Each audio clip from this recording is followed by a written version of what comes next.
Assalamualaikum warahmatullahi wabarakatuh. Kami dari kelompok 1 tugas pengantar hukum Indonesia yang beranggotakan saya Junaria, Saya Firman dari, saya Sahabat Sejajar Tinggi, saya Natalia Hasanah, saya Ahmad Alfi Sirbatullah. Dan di sini kelompok kami akan mempresentasikan mengenai penggolongan dan pembidangan hukum.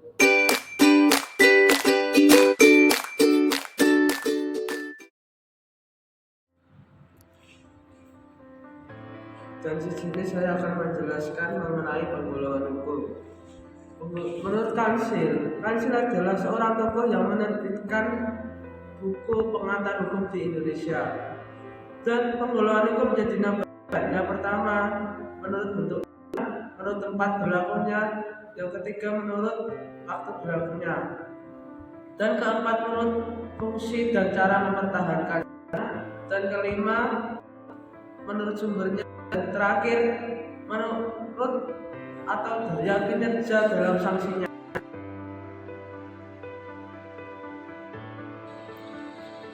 Saya akan menjelaskan mengenai sumber hukum. Yang pertama undang-undang, yang kedua kebiasaan, yang ketiga traktat, dan terakhir jurisprudensi. Menurut undang-undang, sumber hukum terbentuk dari peraturan perundang-undangan. Yang kedua menurut sumber hukum kebudayaan, di antaranya kebiasaan di dalam suatu daerah. Dan yang ketiga, traktat. Sumber hukum traktat dibentuk oleh negara-negara yang di dalam perjanjian antara negara. Dan yang terakhir, jurisprudensi. Hukum dibentuk oleh keputusan fikih.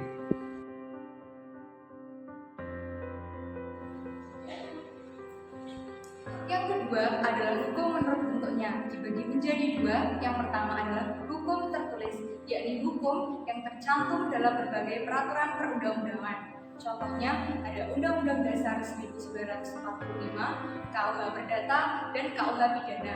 Yang kedua adalah hukum tidak tertulis, yang mana hukum hidup di masyarakat tetapi tidak tertulis, atau biasanya disebut dengan hukum kebiasaan.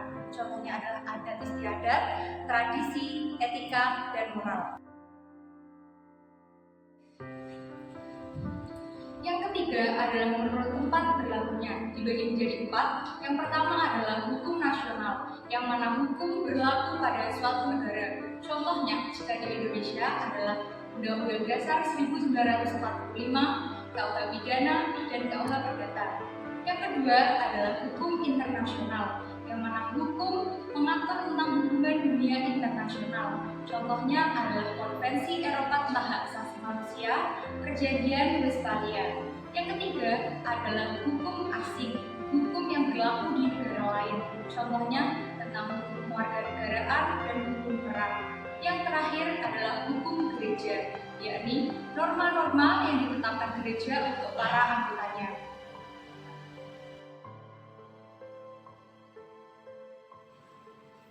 Oke, di sini kita akan membahas pembidangan hukum menurut waktu berlakunya. Di sini ada 3, yang pertama adalah ius constitutum, dan yang kedua adalah ius constituendum, dan yang ketiga adalah hukum alam. Ius constitutum, menurut bahasa Latinnya artinya ditetapkan. Maka dari itu, hukum yang saat ini ditetapkan atau yang sedang berlaku saat ini.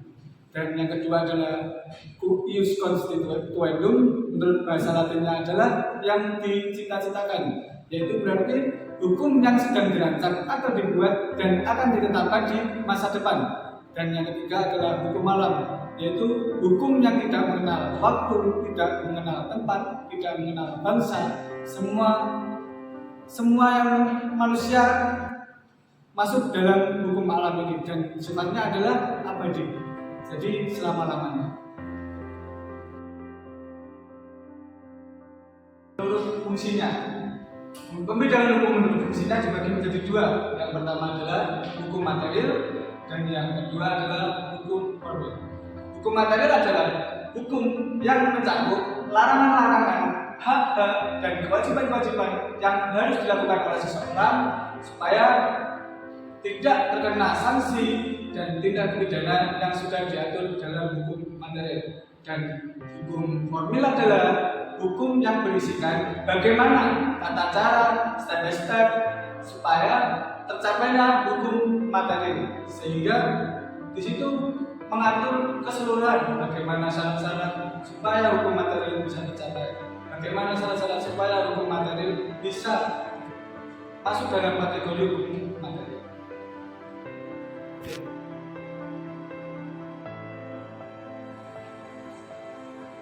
Selanjutnya, menurut sifatnya atau daya kerjanya atau sanksinya yang dibedakan menjadi dua.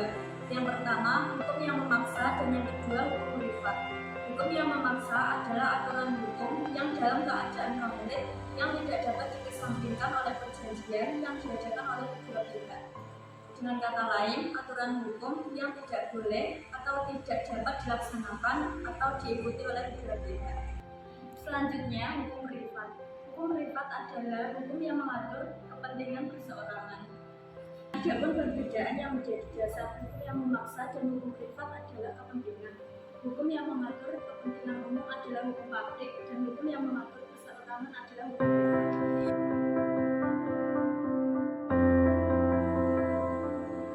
Yang terakhir adalah perbedaan hukum.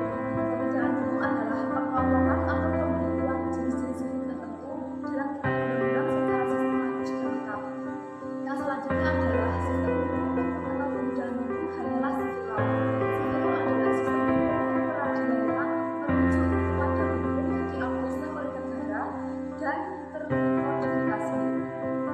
Sedangkan yang tidak mengenal perbedaan hukum adalah yang pertama adalah sistem hukum law. Sistem hukum law yang peradilannya merujuk pada jurisprudensi atau preseden berdasarkan yang telah berlalu. Yang selanjutnya, hukum Islam. Hukum Islam adalah hukum yang berasal dari firman Tuhan dan hadis-hadis Rasul. Dan yang terakhir ada hukum adat. Hukum adat adalah hukum yang secara turun-temurun yang menjadi kebiasaan di suatu daerah yang berasal dari nenek moyang. Yang kedua adalah hukum publik. Hukum publik adalah hukum yang mengatur kepentingan publik atau masyarakat umum. Dalam hukum publik ada 6 bagian. Yang pertama adalah hukum pidana. Hukum pidana adalah hukum yang mengatur tentang tindakan yang melanggar hukum. Yang kedua adalah hukum acara. Hukum acara adalah hukum yang mengatur tata cara di dalam persidangan. Yang selanjutnya adalah hukum tata negara. Yang selanjutnya adalah hukum tata usaha, hukum administrasi negara, dan yang terakhir adalah hukum internasional.